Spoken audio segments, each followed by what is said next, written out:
Hey guys, welcome back to the optin influencers. इस video में ये वीडियो बहुत दिनों बाद कोई इन्फॉर्मेशनल वीडियो आप लोगों के लिए आ रही है, तो आई डोंट नो आपका क्या रिस्पांस होगा। इस वीडियो को शेयर करना, लाइक करना, जिन लोगों को ये चीज़ समझ में नहीं आती वो चीज़ें समझ में आए। तो इस वीडियो में आपको बताने वाला हूँ इंटरेस्ट रेट्स और जीडीपी और इंटरेस्ट रेट्स कैसे स्टॉक मार्केट को, कैसे हमारी पूरी इकोनॉमी को अफेक्ट करता है, कैसे इंडिया में इफेक्ट पड़ रहा है यूएसए के इन्फ्लेशन से। तो ये सब चीज़ें मैं आपको समझाने वाला हूँ। ये एक इन्फॉर्मेशनल वीडियो है। प्लीज़ इसे लाइक करना, प्लीज़ टेलीग्राम पर ज्वाइन करना। डिस्क्रिप्शन में आपको तुरंत लिंक मिलेगी, पहली लिंक, उस पर क्लिक करके आपको टेलीग्राम को ज्वाइन करना है। सबसे पहले हम जानते हैं कि इन्फ्लेशन क्या होता है। इन्फ्लेशन आपको पता है कि जब गवर्नमेंट, देखिए आपको पता है कि गवर्नमेंट्स या फिर कोई भी एक कंपनी या फिर कंपनी नहीं सॉरी किसी भी कंट्री की गवर्नमेंट या फिर उनका जो एक मेन बैंक होता है, जैसे हमारे यहाँ आरबीआई है, वैसे ही यूएसए का जो है वो है हमारा फेडरल रिज़र्व। तो फेडरल रिज़र्व जो है वो ट्रेजरी को हैंडल करता है। ट्रेजरी वो चीज़ होती है जो पैसे की प्रिंटिंग को हैंडल करती है कि पैसा जो नोट छप रहे हैं वो कितना छाप सकते हैं। तो आपको अगर लगेगा, आपको मैं ये मान के चल रहा हूँ कि आपको ये पता है कि नोटों के छपने से किस तरह का इफेक्ट पड़ता है मार्केट पे। जैसे कि जब ज़्यादा पैसा छप जाता है तो चीज़ें सस्ती होने लगती हैं, महंगी होने लगती हैं। तो क्योंकि लोगों के पास ज़्यादा मनी है, ठीक, स्पेंड करने के लिए, तो ओवरऑल जो है पैसे की वैल्यू जो है वो घट जाती है।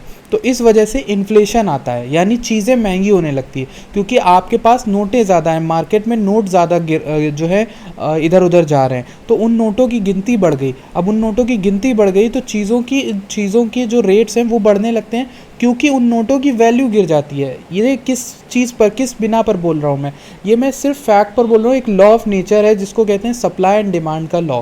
सप्लाई एंड डिमांड का लॉ कहता है किसी चीज़ की अगर गिनती कम हो जाए तो उसकी वैल्यू बहुत बढ़ जाती है, और अगर किसी चीज़ की गिनती बढ़ जाए तो उसकी वैल्यू बहुत कम हो जाती है।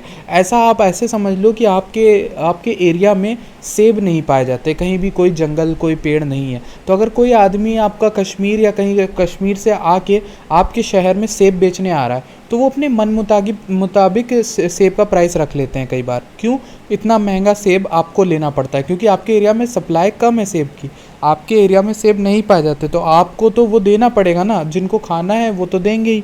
इस वजह से रेट जो हैं बढ़ते हैं। इसी तरह से जब भी कोई गवर्नमेंट या आरबीआई, फेडरल रिजर्व जब भी नोट एक्स्ट्रा छाप देती है, छपाई वो कर रहे हैं पर कांस्टेंट पर कभी कभी वो धीरे धीरे टाइम के साथ वो बढ़ाते हैं उसको, मतलब बैलेंस करने के लिए, पर कभी कभी ज़्यादा बढ़ जाता है और इस वजह से क्या होता है, चीज़ें महंगी होने लगती हैं क्योंकि इतने सारे नोट्स हैं तो फिर भैया ज़्यादा नोट्स आपको देने पड़ेंगे अगर कोई चीज़ खरीदनी, तो इस वजह से चीज़ें महंगी होती हैं। इसे हम इन्फ्लेशन के नाम से जानते हैं। ये यूएसए में बहुत ज़्यादा रेट से बढ़ रहा है, इंडिया का भी बढ़ रहा है ऑब्वियसली, और यूएसए में जो इन्फ्लेशन रेट है, अब यूएसए का क्यों अफेक्ट करता है इंडिया और बाकी कंट्रीज़ को, ये समझ लेते हैं। देखिए यूएसए का इन्फ्लेशन इसलिए अफेक्ट करता है, यूएसए अभी के समय में एक वर्ल्ड पावर बना हुआ है। वर्ल्ड पावर यानी कि यूएस जो है वो 2018 से लेकर 2019 18 सेंचुरी, 19 सेंचुरी, 20 सेंचुरी, 21 सेंचुरी, इन चारों जो शताब्दियां हैं, उन चारों सेंचुरीज़ में यूएस जो है वो एक इमर्जिंग पावर बन के निकला था।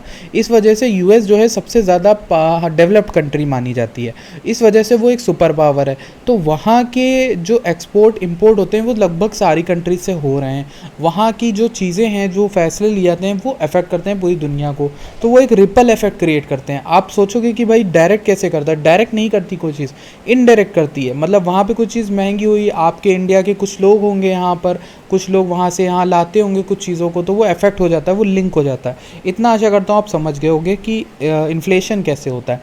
अब हम जान लेते हैं कि इन्फ्लेशन की वजह से इंटरेस्ट रेट क्या चीज़ है जो लगाई गई। इंटरेस्ट रेट वो चीज़ होती है जब गवर्नमेंट इंटरेस्ट रेट और इसको, इन्फ्लेशन को, दो चीज़ों को हैंडल करती है।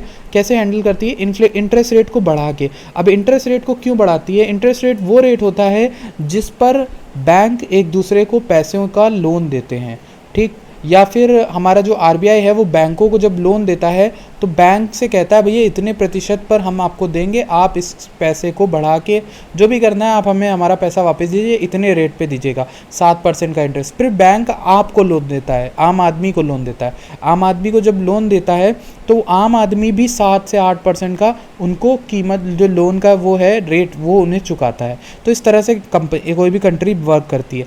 तो जनरली क्या होता है, जब आप लोन के रेट बढ़ा दोगे, ये इंटरेस्ट रेट जो है ना वही इंटरेस्ट रेट है, यानी कि जिस रेट पर आपको बैंक्स एक दूसरे को पैसा देते हैं और उसी रेट पर आपको लोन मिलता है। तो अगर आपके लोन का रेट बढ़ जाएगा तो आप लोन लेना कम कर दोगे कि नहीं?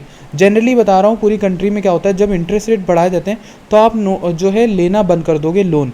और आप अगर लोन लेना बंद कर दोगे तो आप क्रेडिट कार्ड यूज़ करना भी तो बंद करोगे।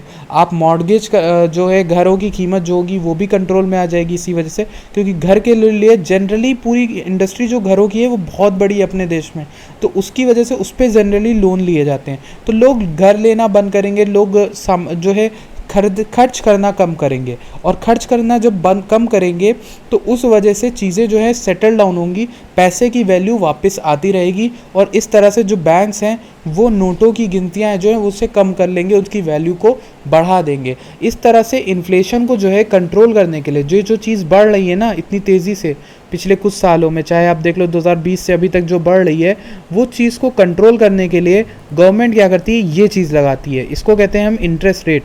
तो इंटरेस्ट रेट बढ़ाने से क्या होगा, इन्फ्लेशन काबू में आता है, लोग जो हैं वो खर्च कम करते हैं, लोग खर्च कम करेंगे तो पैसे की वैल्यू वापस आएगी। जो इन्फ्लेशन होता है उसमें क्या होता है, पैसे की वैल्यू कम होती चली जाती है। अब इसी जगह पर मैं आपको एक अच्छा पॉइंट भी बता देता हूँ अपने बिटकॉइन का। अपने बिटकॉइन में क्या है कि पैसे की वैल्यू जो है, हमारे बिटकॉइन की जो गिनती है ना टोटल, वो फिक्स है दुनिया में। तो फिक्स क्या है, बिटकॉइन क्यों अच्छा है, बिटकॉइन इसका सोल्यूशन है, तभी तो सोल्यूशन है। 21 मिलियन बिटकॉइन ही होंगे दुनिया में, इससे ना ज़्यादा होंगे ना कम होंगे, ये फिक्स है।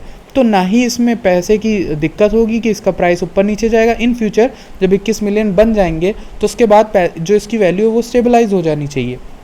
या फिर आप देखो टेदर यूएसडीटी को ले लो, जो स्टेबल कॉइन्स होते हैं वो एक तरह से डिसेंट्रलाइजेशन के लिए बनाए जाते हैं, ताकि उनकी सप्लाई से यहाँ पर फ़र्क ना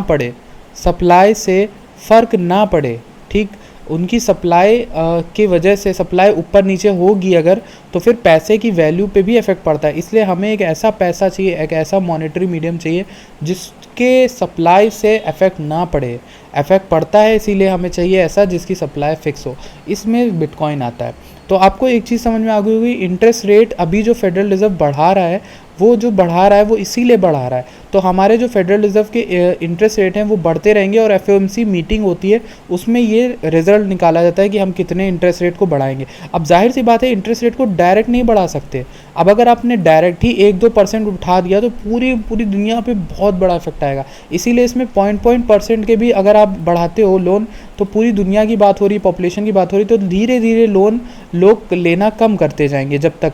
और जब एक पॉइंट ऐसा आएगा जब वो इंटरेस्ट रेट इतना बढ़ा देंगे कि उस समय लोग सोचेंगे ही नहीं लोन लेने के बारे में। जनरली बता रहा हूँ, लोग लेंगे तो है ही, लेकिन सोचेंगे नहीं, कम से कम होने लगेंगे, कट करने लगेंगे लोग लोन लेना।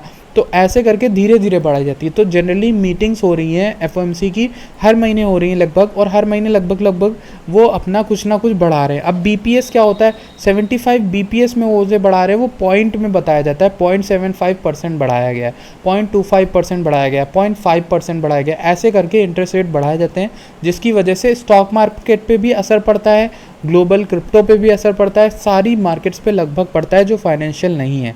तो इंटरेस्ट रेट किस तरह से स्टॉक मार्केट में असर डालते हैं ये आपको पता चल गया होगा, क्योंकि यहाँ पर लोग जब खर्च करना कम कर देते हैं तो वो इन्वेस्ट करना भी कम कर देते हैं स्टॉक्स में, क्योंकि उन्हें पता है बिजनेसेस जो हैं वो उनकी बाइंग पावर भी कम हो जाएगी, वो ज़्यादा अच्छा नहीं चलते। तो लोग अपना स्टॉक में पैसा डालने के बजाय सोचते हैं कि हम क्यों ना बैंक को दे दें, क्योंकि देखिए इंटरेस्ट रेट बढ़ेगा तो फिर हमें जो रिटर्न मिलेगा बैंक के पास पैसा रखने पे वो भी तो बढ़ेगा ना, तो वो रेट भी बढ़ जाएगा। तो कुल मिला के लोग अपना पैसा निकालते हैं स्टॉक से और वॉलेटाइल एसेट से, और निकालते हैं बैंक को दे देते हैं। कहते हैं भैया बैंक में तो रेट बढ़े हुए हैं आजकल, बैंक ने तो रेट बढ़ा दिए हैं, तो हमें यार बैंक में ही सेफ पैसा मिल रहा है, सेविंग का इंटरेस्ट मिल रहा है, तो हम उसी में रखेंगे। तो ये कॉन्सेप्ट है जो मुझे आपको समझाना था। 1900s में जो इन्फ्लेशन है वो काफ़ी हाई था, और हम इस लेवल पर सन 1982 के बाद आए हैं पहली बार इन्फ्लेशन के लेवल पर। तो जो भी होगा वो बहुत बड़ी चीज़ होने वाली है, इसीलिए आप लोगों को वर्क करना चाहिए और एक जॉब काफ़ी नहीं है ऐसी इकोनॉमी में। आपको ज़्यादा से ज़्यादा जॉब्स करनी चाहिए और आपको क्रिप्टो में इन्वेस्ट करना चाहिए। मेरी जो राय रहेगी वो यही है कि आपको स्टॉक्स और क्रिप्टो दोनों में ही इन्वेस्ट करना चाहिए और इन्वेस्ट ज़्यादा से ज़्यादा करना चाहिए अपने खर्चों को कम करके। ऐसी इकोनॉमी से अगर आपको बच के निकलना है और आपको चाहिए कि अपने घर वालों को आप ज़िंदा रख पाएँ, बोलना नहीं चाहिए, बहुत गलत सुनने में लगेगा लेकिन मैं सच बता रहा हूँ।